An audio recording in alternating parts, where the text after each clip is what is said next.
तिपरा मोथा का काम है तिपरा मोथा के बारे सोचना और अपना तिपरासा के बारे सोचना। मैं सबको रिक्वेस्ट कर रहा हूं कि आप दूसरे पार्टी के बारे बुरा ना बोलकर अपना आप को स्ट्रॉन्ग कीजिए। आप दूसरे को देखकर आप अपने आप को ठीक नहीं कर सकते हैं, आपको अपने अंदर देखकर ही अपने आप को ठीक करना है। तो आप लोग कोई भी कमेंट ऐसा मत कीजिए पब्लिकली जहां में तिपरासा को खराब बोल रहा है। आप लोग अपना लाइन में चलिए। हम लोग का डिमांड है ग्रेटर तिपरा लाइन, उसमें चलिए।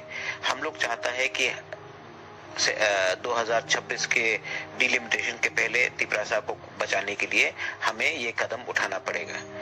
आप दूसरा पार्टी क्या कर रहा है, कोई क्या कर रहा है, सीट का क्या हो रहा है, वो आप मेरे ऊपर छोड़िए।